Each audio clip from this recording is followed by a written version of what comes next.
gastric anxiety. Tips MBB kali ini berkenaan Tuan Izham yang sebelum ni mengalami masalah gastric anxiety pada tahun 2021. Dua buah skop dan doktor mengesahkan memang ada masalah GERD. Tapi Alhamdulillah dah okey setelah amal KHW Plus dan MBB. Selesai satu masalah. Selepas buat medical check up, didapati total kolesterolnya menurun seperti yang dimaklumkan oleh Tuan Izham dalam klip suara ini. Dulu sebelum saya amal Healthy Plus, kolesterol saya dulu tinggi ya, 6 lebih total kolesterol dulu, tak pernah turun.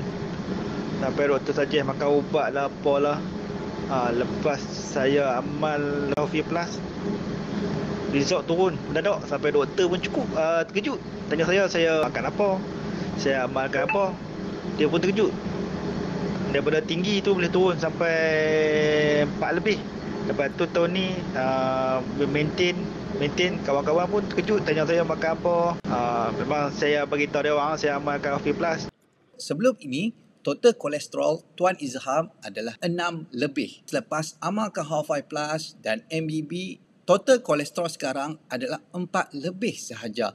Atau lebih tepat 4.59 yang menjadi kerisauan bila beliau dapati LDL kolesterol melebihi dari reference range yang ditetapkan. So, tips kali ini berkenaan bila kita perlu risau berkenaan kolesterol LDL ini.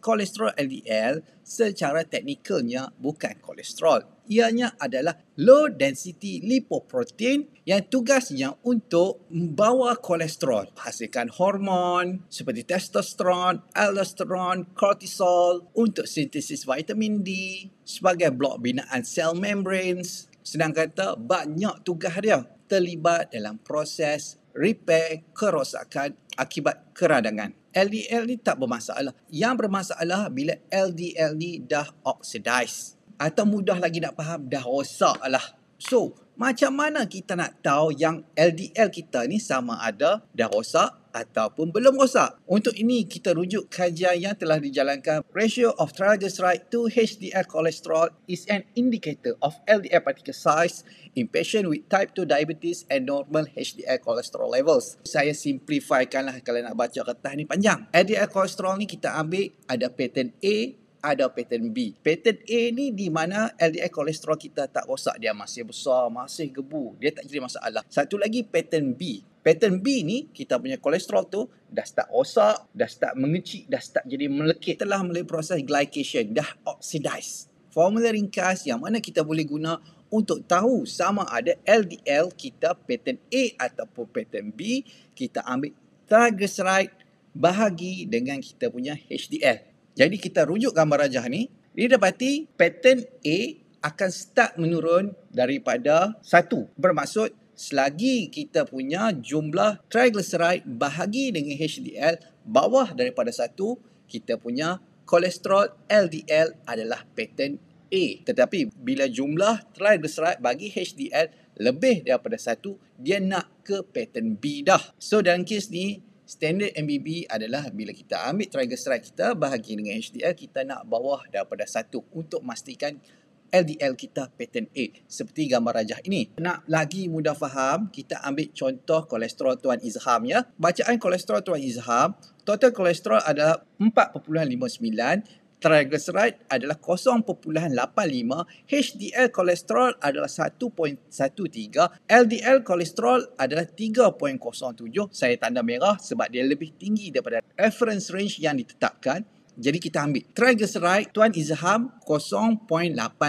HDL kolesterol adalah 1.13. Jadi bila kita bahagi, kita dapat 0.75. Kita rujuk kembali gambar rajah. LDL kolesterol Tuan Izham masih dalam pattern A. So bermaksud sangat rendah kemungkinan untuk berlakunya masalah jantung. Lepas tu mesti kita terfikir juga, kalau bukan LDL tinggi, apa yang menyebabkan berlakunya jantung tersumbat ataupun atherosclerosis ni? Untuk berlaku masalah atherosclerosis ataupun saluran jantung kita tu tersumbat lah, saluran darah kita perlu ada masalah.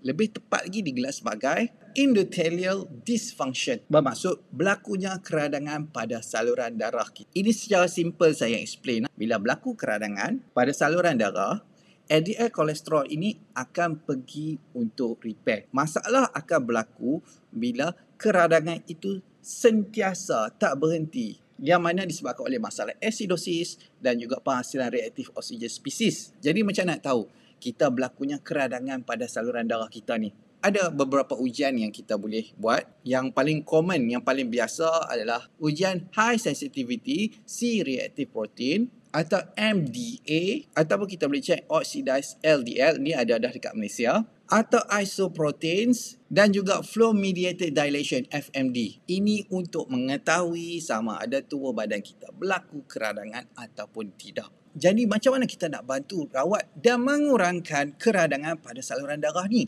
Amal seperti Tuan Izham praktis, amalkan Half-Life Plus dan praktis MBB. Saya tahu selepas tengok ni pakat-pakat duk kira sendiri lah HD triglyceride bagi HDL. Bagi yang dapat 1.8, 1.6 tu, praktis amal untuk Half-Life Plus dan MBB. InsyaAllah dalam 3 bulan masalah ni akan selesai. Selamat beramal semua.